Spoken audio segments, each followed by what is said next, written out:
राज्याच्या अर्थसंकल्पीय अधिवेशनाचा तिसरा आठवडा अत्यंत महत्त्वाच्या चर्चेने गाजणार असतानाच आज सकाळी विधानभवन परिसरात एक अनामिक ईमेलनं प्रचंड खळबळ उडून दिली आहे। विधानभवनात बॉम्ब ठेवला आहे असा निरोप देणारा हा ईमेल सकाळी 8:30 ते 9च्या सुमारास धडकला आणि काही क्षणातच मंत्र्यांपासून ते कर्मचाऱ्यांपर्यंत सर्वांची धावपळ उडाली। विशेष म्हणजे आज सकाळी विधिमंडळाचं विशेष सत्र नियोजित असल्याने अनेक आमदार आणि मंत्री वेळेपूर्वीच उपस्थित होते।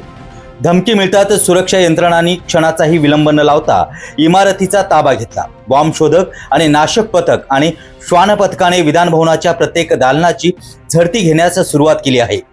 सुरक्षेच्या कारणास्तव कर्मचारी आणि अधिकाऱ्यांना इमारतीच्या प्रवेशद्वारावरच थांबवण्यात आलं असून कुणालाही आत प्रवेश दिला जात नाही।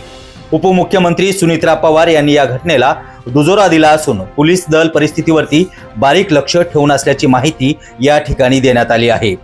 अधिवेशनाच्या धामधुमीत विधानभवन सारख्या अतिसंवेदनशील ठिकाणी अशा प्रकारे धमकी मिळणं ही सुरक्षा यंत्रणांसमोर मोठं आव्हान निर्माण करणारी बाब आहे। हा ईमेल खोडसाळपणा आहे की घातपाताचा प्रयत्न याचा तपास सायबर गुन्हे शाखा करत आहे। तोपर्यंत विधानभवन परिसराला छावणीचं स्वरूप आलं असून तपास पूर्ण होईपर्यंत सर्व कामकाज थांबवण्यात आलं आहे।